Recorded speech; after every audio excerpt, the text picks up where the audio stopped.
Boom! What's going on, everybody? I am Logan, the 64th Gear Jammer Skeele, and this is Toy Talk. Who didn't see my video on the AMT Model Kits Company history? If you didn't, click the link up here and go watch it. I'm sure you'll really enjoy it. Also, I've got another product review video coming out this coming Saturday.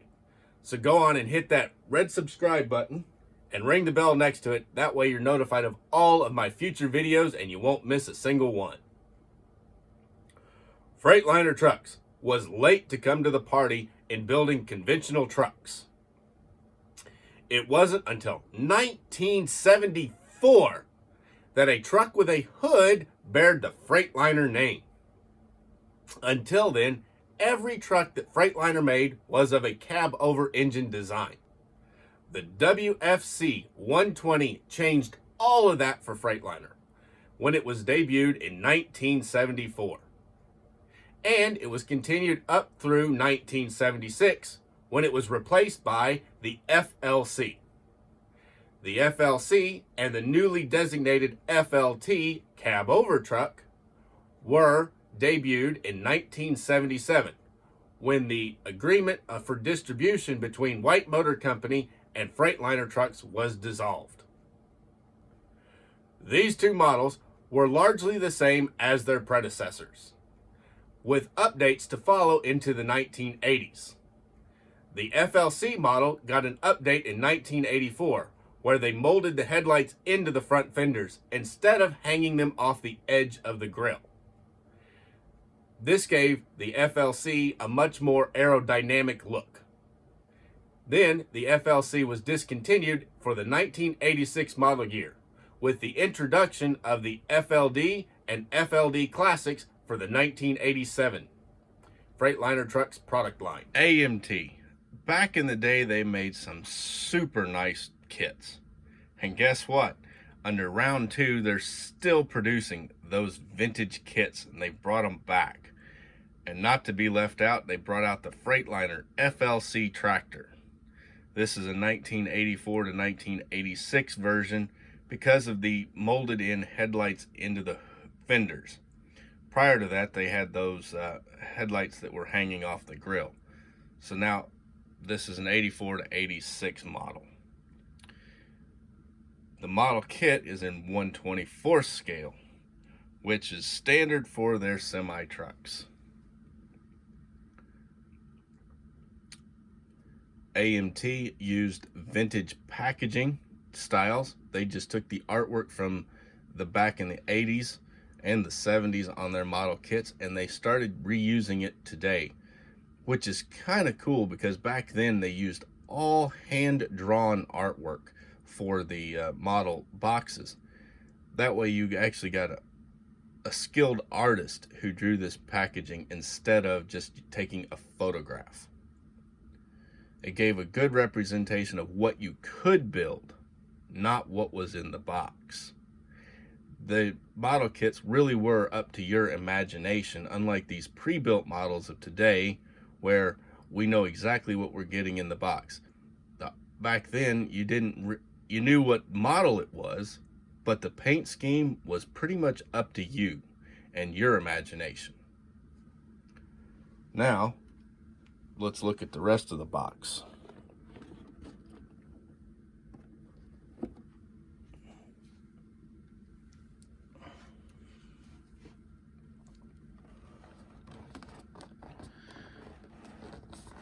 Special features included in this guy.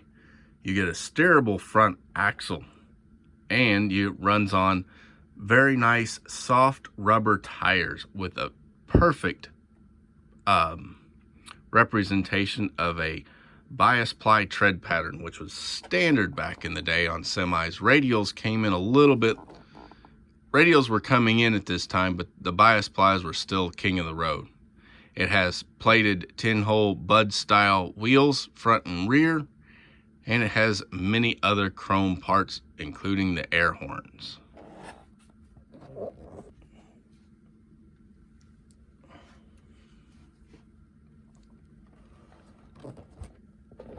The side of the box also shows It shows the model number of the kit and the model that you're getting in the box with another picture of it. Over here, you can see the decal sheet, which has been expanded to include new stripings that wasn't available back in the day. They're water slide decals, so you have to use them that way. AMT says it does not include paint and cement in the kit, and the kit is molded in mostly in either black or white plastic, with the chrome parts being chrome plated.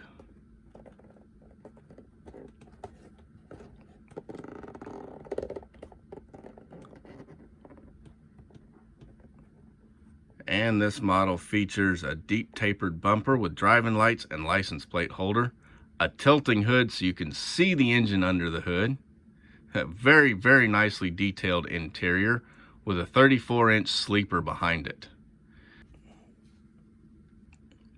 Also in this kit, it comes with a 475 horsepower Cummins diesel engine and 13-speed Fuller Road Ranger transmission.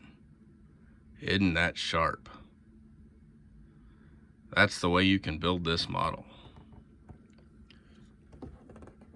Now, these kits used to come sealed in a plastic shrink wrap, but this one did not. It came with 2 plastic tabs.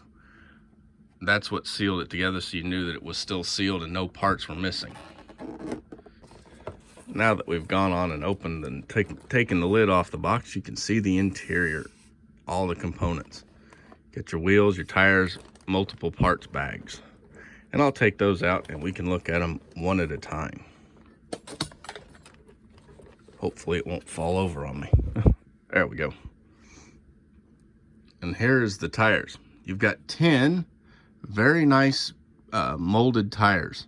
They're in a soft rubber so that they got plenty of squish and feel like real tires. It says they're radial tires, and it's got plenty of detail written on the sides of each tire, but it doesn't have a name as to who made the tire. And you can see a very nice tread pattern on each tire. You've got 2 for your front axle and 8 for your rear axles. Here's the decal sheet for this guy. You can see it's got the Freightliner logos all over it, warning decals, and lots of striping available for it, different stripings. You got 3 different state license plates on there, and you've got your dashboard detail right there. So you've got a really nice interior. Plenty of numbering so you can put DOT numbers on your truck, and a little other ancillary details if you really want to put them on, that are all optional. Also, you got a couple of Freightliner license plates you can mount on the front if you really wanted to. You've got your instruction book written in several languages so that you have no problem of putting this guy together. It tells you inside exactly how the truck goes together. Just follow the steps.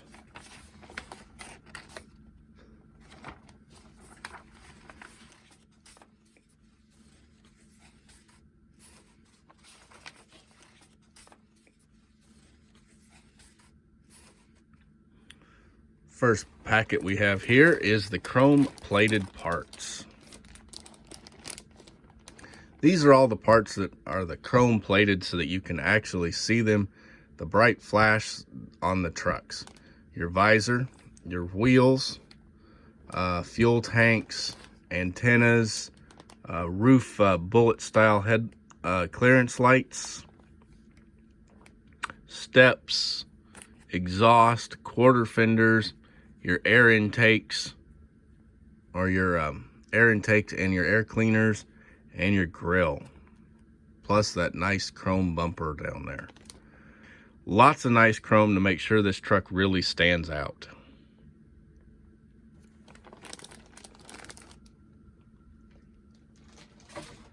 Next up, we have the white body parts, the black body parts, and the gray interior parts. Now, being the gray interior parts, that would make it easy so you don't really have to paint it if you didn't really want to. Gray interior's very common on these guys.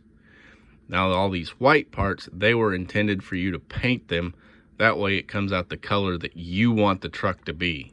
You got the front of the cab, your hood, your doors, back of the sleeper, front of the sleeper, back of the cab. This wasn't really designed so that you could build the cab without the sleeper box on it.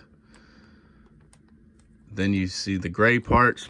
You've also got the bag in there with the clear parts, which would be your windows and your headlights, your marker lights, and the other parts that would normally be clear. Then behind that piece, we'll turn it around, you have your black plastic parts. Now these are molded in black so that you don't really have to paint them, because most of the time these parts were black on the real trucks.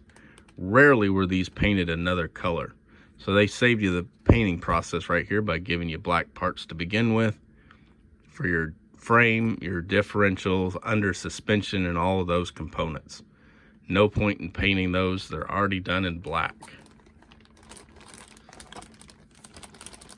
This is a super detailed kit, and when it's all done, you'd have a 24 scale truck proud to sit on anybody's shelf. These model kits were incredibly detailed. If you haven't ever built a model kit, you really need to. They're just super fun to do.